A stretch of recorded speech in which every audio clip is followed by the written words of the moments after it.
انسان کی تخلیق کا مقصد صرف ایک اکیلے اللہ کی عبادت ہے۔ دنیا کی جتنی بھی مصروفیات ہیں، جتنے بھی دھندے ہیں، کاروبار ہیں، کام ہیں، یہ تمام چیزیں انسان کی ضرورت تو ہو سکتی ہیں،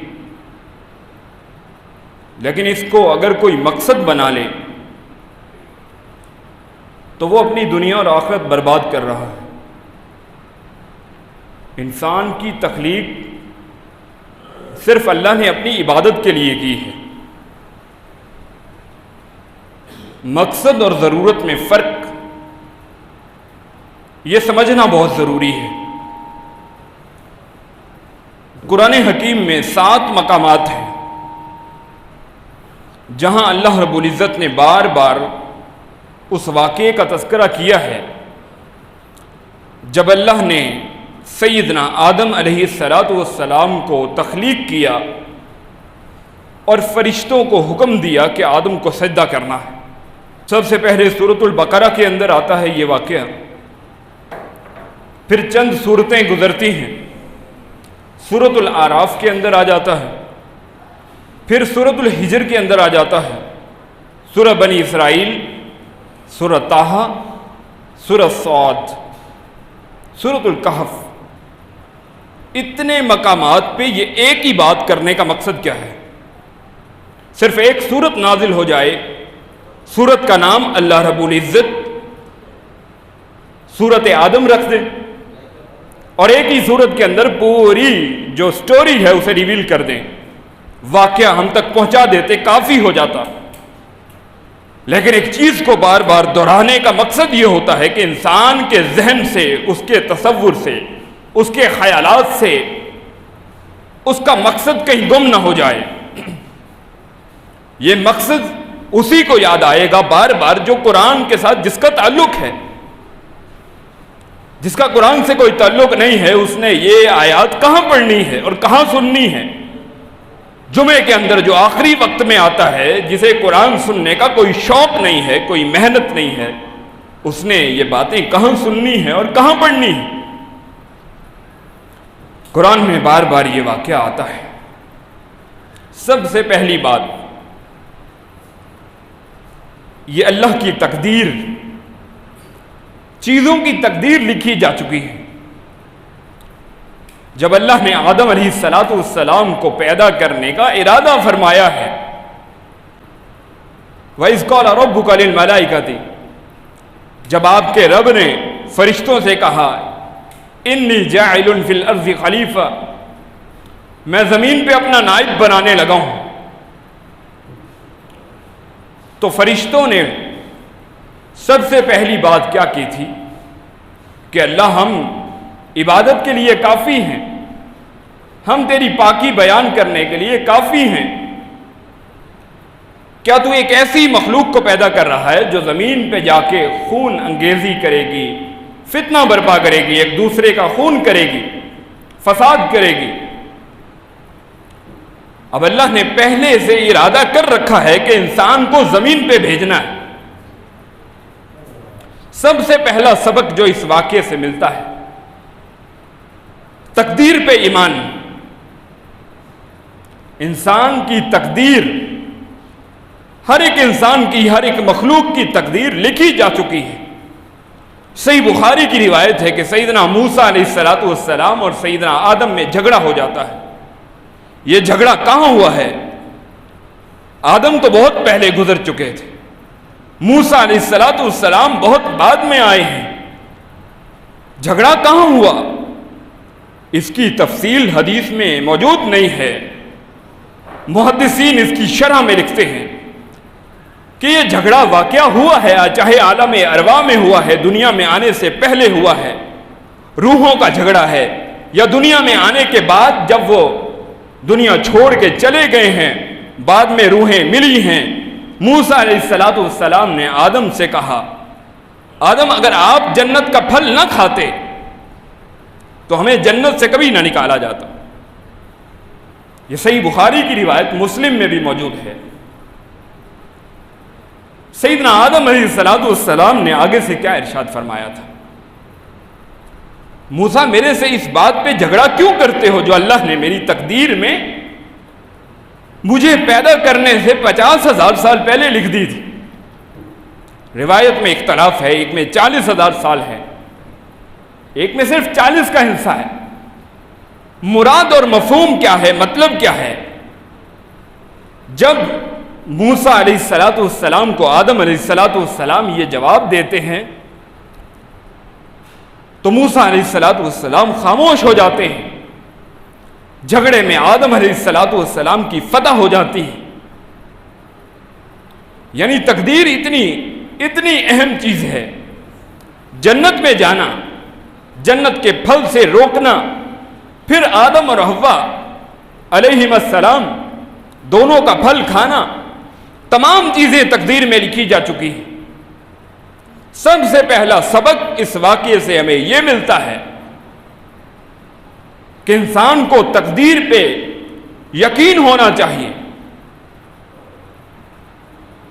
نبی علیہ السلام نے سیدنا ابو ہریرہ رضی اللہ عنہ سے کیا فرمایا تھا؟ جس چیز میں تجھے فائدہ ہو اے ابو ہریرہ اس کے لیے محنت کر،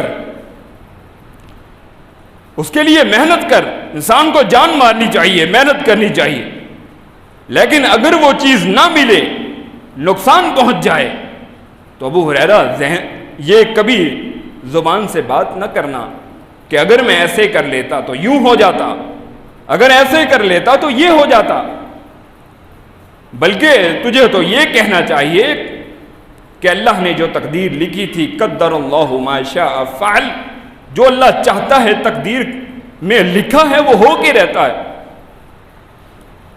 وَإِنَّ كَلِمَةُ لَوْ تَفْتَحُ عَمَلُ الشَّيْطَانِ، جہاں انسان اگر مگر کرنے لگتا ہے وہاں شیطان کے دروازے کھول دیتا ہے، شیطان کو خوش آمدید کہتا ہے۔ سب سے پہلا یہ سبق تقدیر کا ملا۔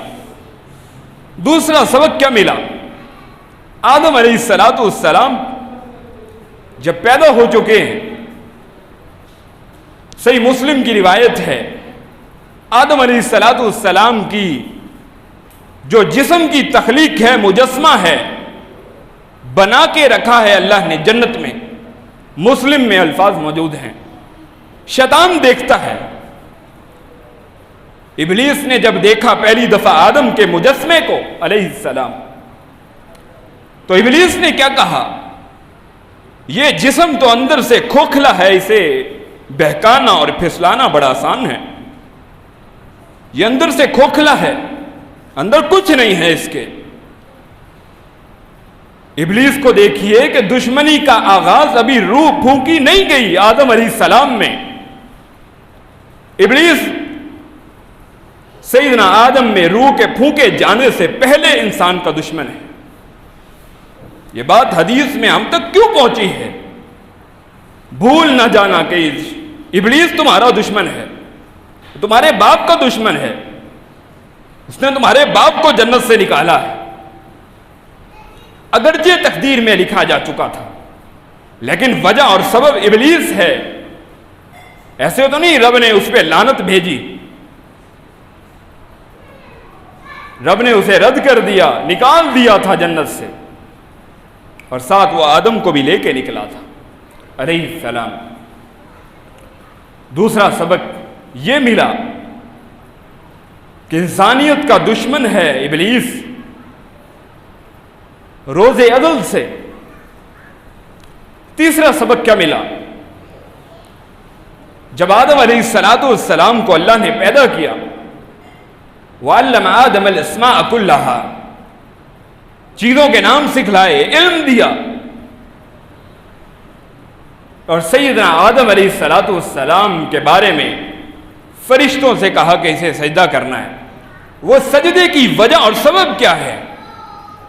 اس سے پہلے ایک منظر ہے، اس سے پہلے ایک واقعے کا ایک حصہ ہے کہ جب چیزوں کے نام اللہ نے آدم علیہ السلام کو سکھا دیے ہیں، ثم عرضهم علی الملائکہ، فرشتوں پہ ناموں کو پیش کیا، چیزوں کو پیش کیا، فقال انبئونی، فرمایا مجھے ان ناموں کی خبر دو، بتاؤ چیزوں کے نام۔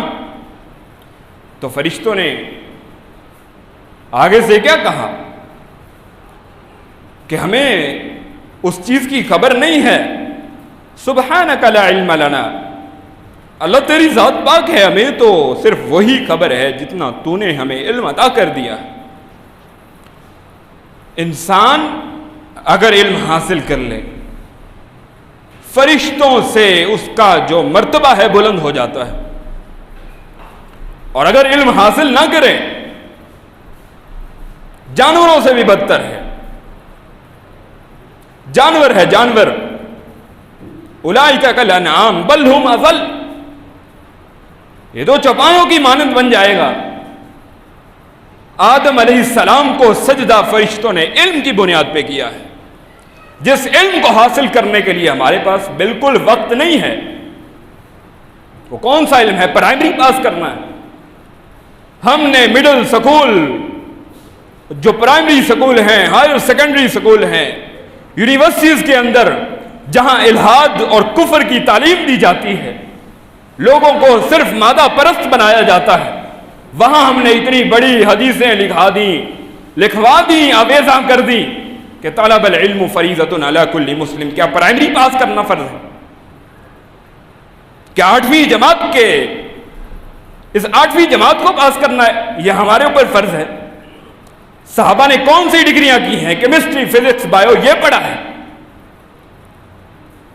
صحابہ کرام نے جنت کو اپنے دل و دماغ میں رکھا ہے ہمیشہ، اور جنت میں ایک ہی علم لے کے جا سکتا ہے. 2 علم ہیں، علم لا ينفع، جو علم فائدہ نہ دے، اور ایک ہے اللہم انی اسألک علما نافعا، اللہ مجھے وہ علم، میں تجھ سے سوال کرتا ہوں. پیغمبر کی سنت ہے، فجر کی نماز کے بعد ابن ماجہ کی روایت میں ہر فجر کی نماز میں رب سے علم مانگتے تھے. اللہم انی اسألک علما نافعا.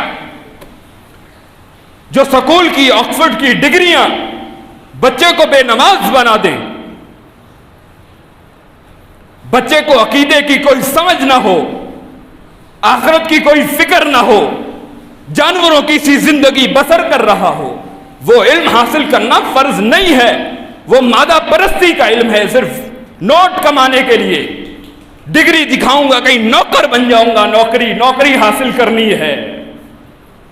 نہیں علم حاصل کیا، میرے پاس تو کھانے کو ٹکر نہیں ہوں گے، پیسے کہاں سے کماؤں گا؟ ہر بندے کو گورنمنٹ کی جاب چاہیے نا. گورنمنٹ کی جاب کے لیے پہلی سیڑھی سند ہے. سند حاصل نہ کی، جاب نہیں ملے گی. جاب نہ ملی، رشتہ نہیں ملے گا.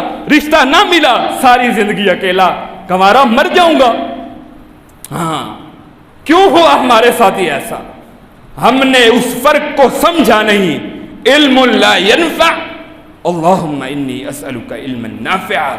جس نے جنت میں لے کے جانا تھا، اس قرآن پہ مٹی لگی ہوئی ہے.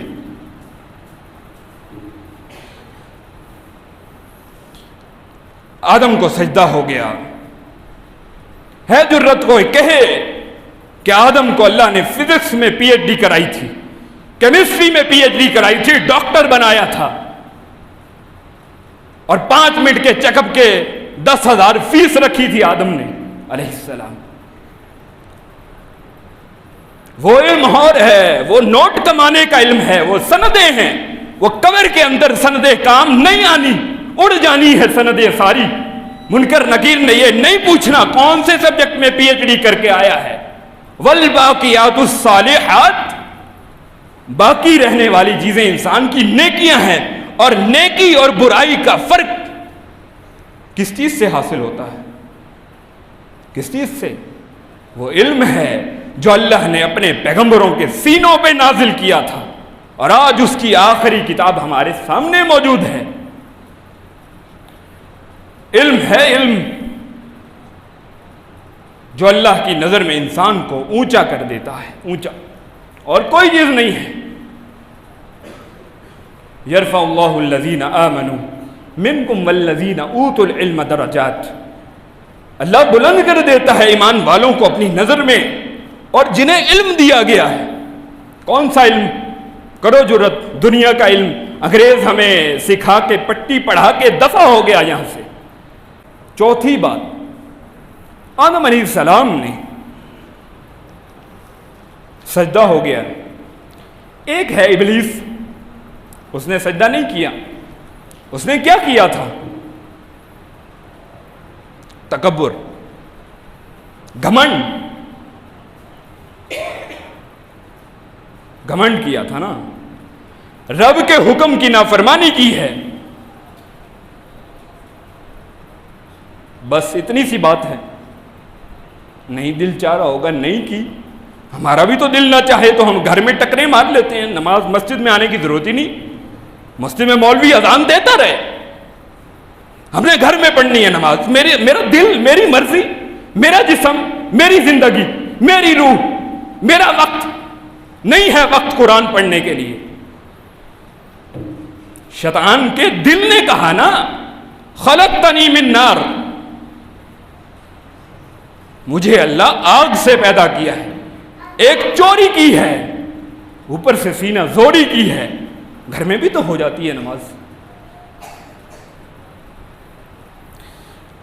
غلطی پہ اصرار ہے, ڈٹ جانا ہے, پھر غلطی کو ثابت کرنے کے لیے دلیل دینا ہے. سبق کیا ملا؟ سبق کیا ملا؟ تکبر کرنے والوں کا ٹھکانہ قرآن میں کیا لکھا ہے؟ لا يدخل الجنة من كان في قلبه مثقال ذرة من کبر. جنت میں داخل نہیں ہو سکتا جس کے سینے میں, دل کے اندر رائی کے دانے کے برابر بھی تکبر ہے. میری شلوار نہیں ہوتی ٹخنے سے اوپر. کیوں؟ کیونکہ مجھے ایسے چلنے میں مزہ آتا ہے میری شلوار سے. جب تک گلی صاف نہ ہو مجھے مزہ نہیں آتا. شلوار میری ٹخنوں سے اوپر ہو جائے لوگ مجھے تانے دیتے ہیں. اور جب میرے سے کوئی کہتا ہے کہ یہ تکبر کی علامت ہے, میں کہتا ہوں نہیں, تکبر تو دل میں ہوتا ہے, میری مرضی.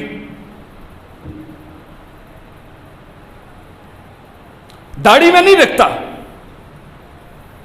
ایک دفعہ داڑھی آتی ہے میں اسے شیو کرتا ہوں. رب نے مجھے مرد بنایا ہے, مجھے بار بار شوق ہے کہ میں عورت بن جاؤں. کس کا حکم ہے داڑھی رکھنا؟ بھائی بالکل معمولی سی باتیں ہیں, بالکل نیچے نیچے, چھوٹی چھوٹی باتوں سے دین سمجھ آتا ہے.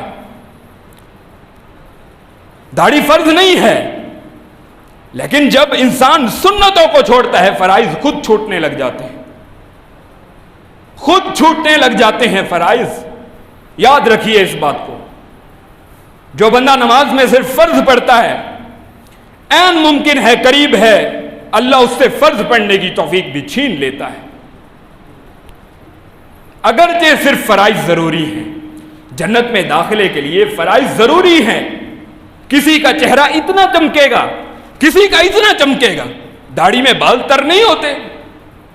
جس دن انسان نور کی بھیک مانگے گا, آپ کی مرضی ہے, اللہ کے پیغمبر کی حدیث, وضو کے اعضاء قیامت کے دن چمکیں گے.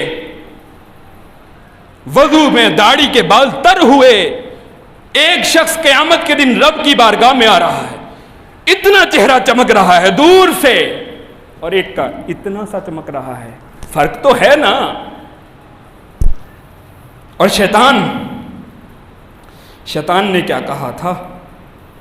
شیطان نے کہا تھا جب اللہ نے اس پہ لعنت بھیجی تھی, سورۃ النساء کی آیت ہے, قرآن کہتا ہے لعنہ اللہ, اس شیطان پہ اللہ نے لعنت کی. وقال لأتخذن من عبادك نصیبا مفروضا, اس نے قسم کھا کے اس نے کہا ضرور میں تیری مخلوق میں اپنے حصے کے لوگ بھی علیحدہ کر لوں گا. آج بتائیے دنیا کے اندر زیادہ شیطان کے چیلے ہیں یا رحمان کے بندے ہیں؟ وَلَأُذِلَّنَّهُمْ وَلَأُمَنِّيَنَّهُمْ وَلَآمُرَنَّهُمْ فَلْيُبَتِّكُنَّ آذَانَ الْأَنْعَامِ وَلَآمُرَنَّهُمْ فَلَيُغَيِّرُنَّ خَلْقَ اللَّهِ. شیطان نے جب اللہ نے اس پہ لعنت کی تھی, اس نے پہلی بات کیا کی تھی؟ میں ان انسانیت کو, اس انسان کو حکم دوں گا رب کی تخلیق کو بدلیں گے. رب کی تخلیق کو بدلیں گے. صرف بال کٹانا نہیں ہے, شیو کرانے میں صرف بال نہیں کٹوایا آپ نے, نبی کی سنت کو آپ نے کٹوا کے نالی میں بہا دیا ہے, رب کے حکم کی نافرمانی کی ہے, شیطان کو خوش کیا ہے, شیطان کی بات پوری کی ہے آپ نے. ایک داڑھی ایک گناہ نہیں ہے, 4 گناہ ہیں.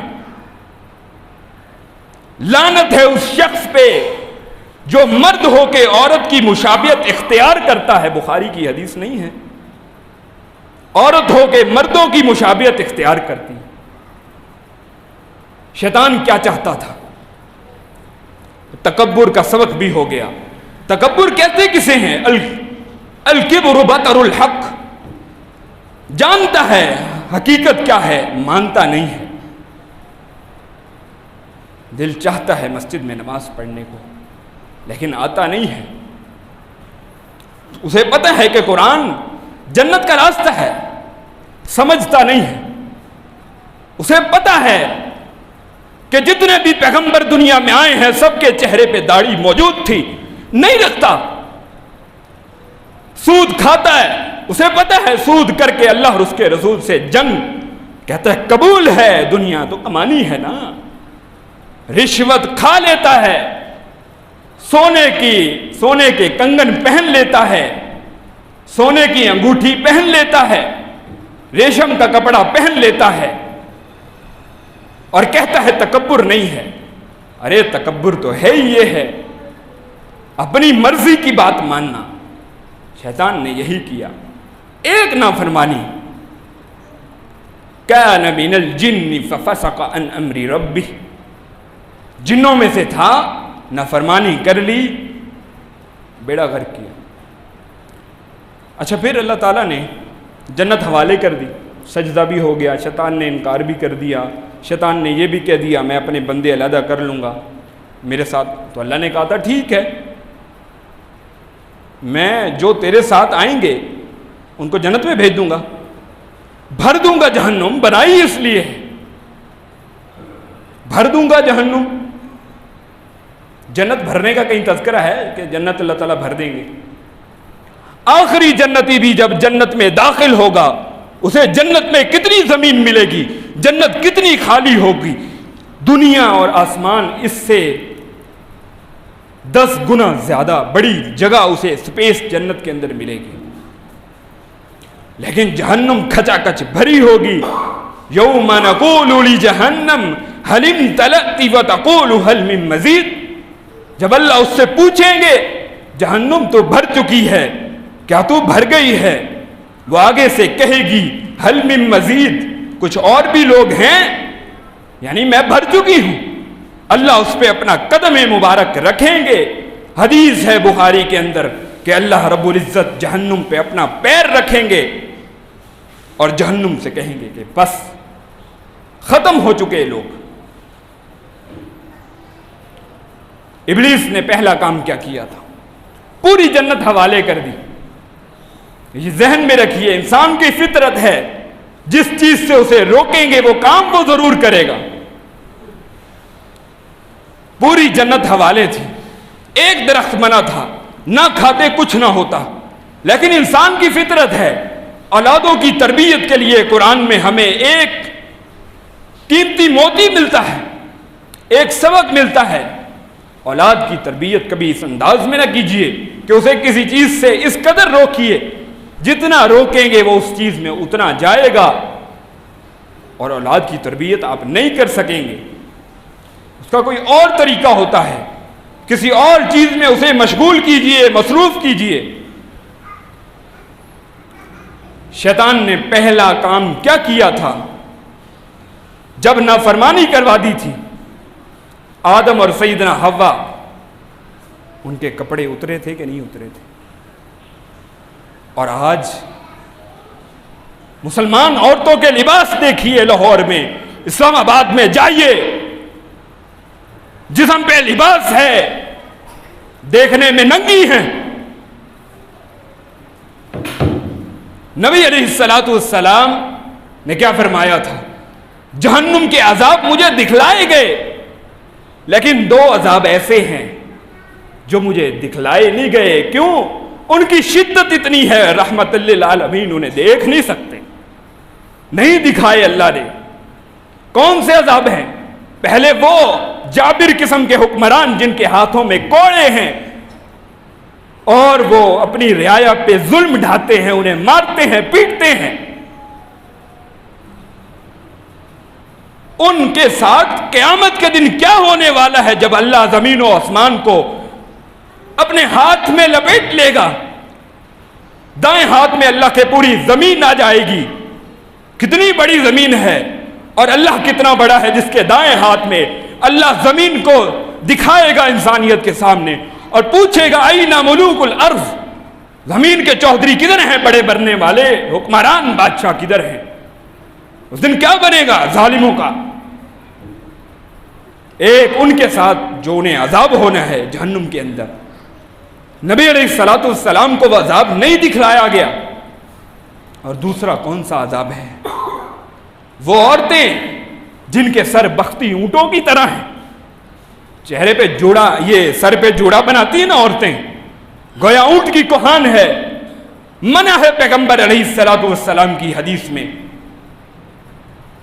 عورت کے لیے بالوں کا جوڑا بنانا منع ہے. فرمایا ایسی عورتیں لباس پہن کے بھی ننگی ہیں, ان کا عذاب کیا ہے؟ اللہ نے مجھے نہیں دکھلایا. کیوں؟ اس کی سنگینی اتنی ہے, شدت کا عذاب ہے. شیطان تو ہمیں ننگا کر دینا چاہتا ہے. آج ہر بچی کے ہاتھ میں موبائل ہے. سکول اور کالج کی تعلیم کے چکر میں ہم نے حیا کو دفعہ دور کر دیا, پھینک دیا کہیں وادی میں جا کے.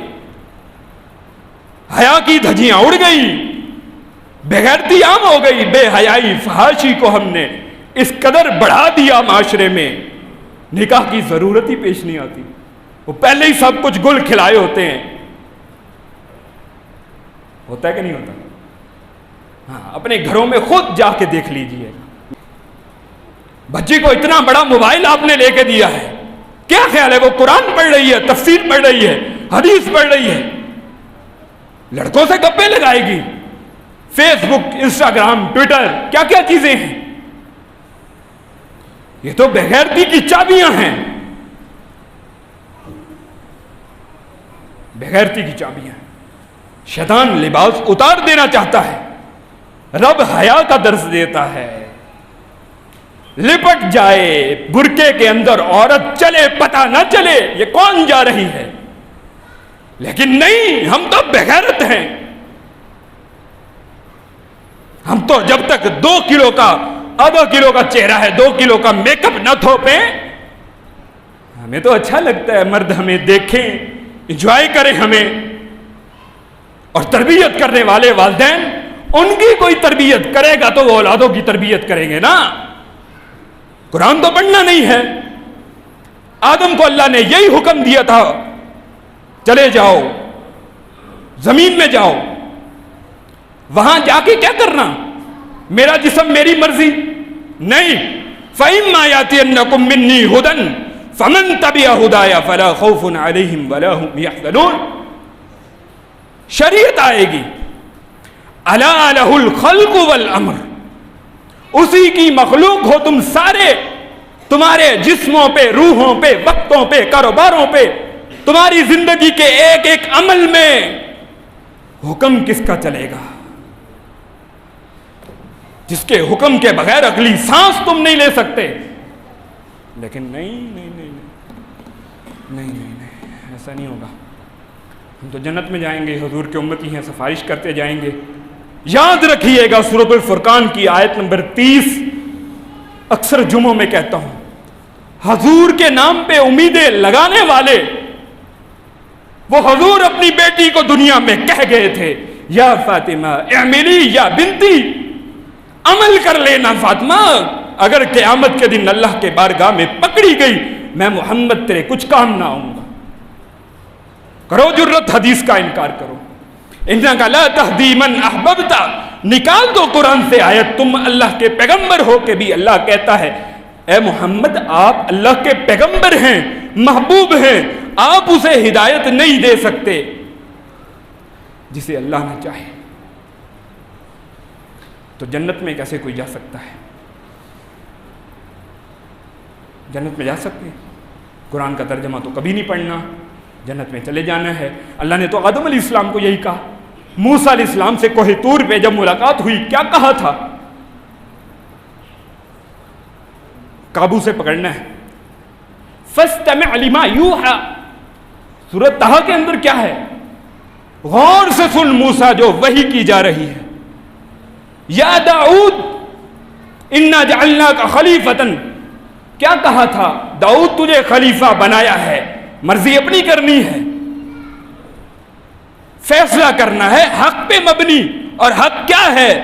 اللہ کا فرمان ہے، شریعت آئے گی اس کی اطاعت کرنی ہے۔ خود اللہ کے پیغمبر کو اللہ نے کیا کہا؟ فَاسْتَمْسِكْ بِالَّذِي، کیا چیز قابو میں رکھنی ہے، نہیں چھوڑنی، کیا؟ اللہ کی وحی۔ وَاعْبُدْ رَبَّكَ حَتَّى يَأْتِيَكَ الْيَقِينُ، جب تک موت نہ آ جائے دنیا کی ایک ایک لمحے میں رب کی عبادت کرنی ہے۔ ہمارے تو کاروباری ہمیں ٹائم نہیں دیتے یار، فرصت ہی نہیں ہوتی، بچے ہیں، مویشی ہیں، فصلیں ہیں، یار ٹائم نہیں ہوتا نا، ٹائم نہیں ہوتا۔ فیصلہ پھر کر لیں، گریبان میں جھانکیں، رحمان کے بندے ہیں یا شیطان کے کرندے ہیں۔ اگر شیطان کے کرندے ہیں بھاڑ میں جائیں گے، رب کو کیا پرواہ ہے کوئی پرواہ؟ یا یحییٰ خذ الکتاب بقوہ، یحییٰ علیہ السلام کو کیا کہا تھا؟ کتاب کو تھامے رکھنا ہے۔ ہم نے دنیا کی ہر کتاب کو تھاما ہے، 10 کلو کا بستہ 10 سال کے بچے کے کندھے پہ لاد کے سکول بھیجا ہے، جبکہ پتہ ہے اسے نوکری ملے گی نہیں ملے گی، کیسے نمبر آئیں گے نہیں پتا، نہیں پتا، اچھا انسان بنے گا نہیں بنے گا، پیسے کمائے گا نہیں کمائے گا، لیکن انویسٹمنٹ ہماری دنیا کے لیے ہے، صرف آخرت کے لیے نہیں ہے۔ شیطان کا یہ جو واقعہ ہے 7 جگہ قرآن میں ہے، بہت سارے اسباق ہیں۔ صرف اگر انسان کو یہ بات سمجھ میں آ جائے، صرف 2 مخلوقات ہیں جنہیں اللہ نے اپنے ہاتھ سے پیدا کیا ہے۔ اللہ کے لیے معاملہ صرف اتنا سا ہے، اذا اراد شیئا ان یقول له کن فیکون، وہ تو کن کہتا ہے ہو جاتا ہے، لیکن انسان کو پیدا کرنے کا موقع جب آیا ہے، سنن ترمذی اور ابو داؤد کی حدیث ہے کہ اللہ نے پوری زمین سے جگہ جگہ سے مٹی اکٹھی کی ہے، اپنے دستے مبارک سے، کتنی محبت سے بنایا ہوگا نا۔ سنن ترمذی میں 2955 اور ابو داؤد میں 4693 نمبر یہ حدیث ہے۔ اسی مٹی کی بنیاد پہ انسان کے عادات و اطوار، شکل، رنگ، ہر چیز کا فرق رکھا اللہ نے۔ وہ بچپن میں ہوتے تھے نا، ضد کرتے تھے، غلطی کرتے تھے، استاد کہتے تھے پتہ نہیں کون سی مٹی کے بنے ہو، یہ وہ کون سی مٹی حدیث میں لکھا ہے۔ انسان کی عادتیں اسی نوعیت کی ہوتی ہیں جس مٹی کا وہ بنا ہوتا ہے۔ گندی مٹی کا بنا ہے تو گندا انسان ہے، مرے گا تو درخت، چرند پرند، تمام مخلوقات اس سے خوش ہو جائیں گی، جان چھوٹی۔ اور اگر اچھی مٹی کا ہے سب یاد کریں گے، سب یاد کریں گے۔ سیدنا آدم علیہ السلام دنیا، ان کو جب جنت سے نکال دیا گیا ہے، نیچے آئے تو کیا ہوا تھا؟ فَتَلَقَّىٰ آدَمُ مِن رَبِّهِ كَلِمَاتٍ، آدم نے اپنے رب سے کچھ کلمات سیکھ لی۔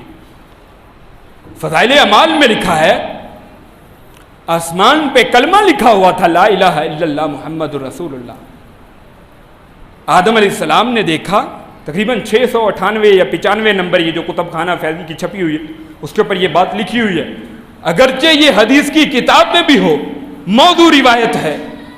کیوں؟ کیونکہ قرآن سے ٹکراتی ہے۔ قرآن نے وہ الفاظ ہم تک پہنچا دیے ہیں۔ آدم نے کیا کہا تھا؟ اگر آپ سے کوئی یہ کہے کہ محمد الرسول اللہ صلی اللہ علیہ وسلم کا وسیلہ ڈال کے آدم کی بخشش ہوئی تھی. جھوٹ بول رہا ہے. کھول کے دیکھ لیجئے, جو حق و باطل میں فرق کرنے والی کتاب ہے سورۃ الاعراف کھول لیجئے. ابتدائی آیات میں اللہ نے بتا دیا تھا آدم نے کیا کہا, ربنا ظلمنا انفسنا وان لم تغفر لنا وترحمنا لنکونن من الخاسرین. اللہ ہم نے اپنی جانوں پہ ظلم کر دیا, اگر تو نے ہمیں معاف نہ کیا اور ہم پر رحم نہ کیا تو ہم خسارہ اٹھانے والوں میں سے ہو جائیں. ایک لائن یہ بھی لکھ دیتے کہ کلمہ شریف لکھا ہوا تھا, اس کی برکت سے آدم کی بخشش ہوگی, لکھ دیتے اللہ تعالیٰ. کوئی 7 جگہ آئے, یہ ایک واقعہ آیا ہجر میں, سورہ بنی اسرائیل میں, سورہ طہ کے اندر, سورہ کہف کے اندر, سورہ صاد کے اندر, سورۃ البقرہ کے اندر, سورۃ الاعراف کے اندر. ایک جگہ تو لکھ دیتے نا. جھوٹ بولا مولانا صاحب نے, ممبر پہ بیٹھ کے بھی جھوٹ بول دیا. کوئی بات نہیں, خیر ہے, کوئی بات. باپ دادا کا دین چاہیے نا ہمیں, ہم تو خود پڑھ نہیں سکتے. اللہ رب العزت سے دعا ہے جو کچھ سنا اور سنایا ہے اللہ رب العزت سب سے پہلے مجھے اور پھر آپ کو عمل کرنے کی توفیق عطا فرمائے. آمین.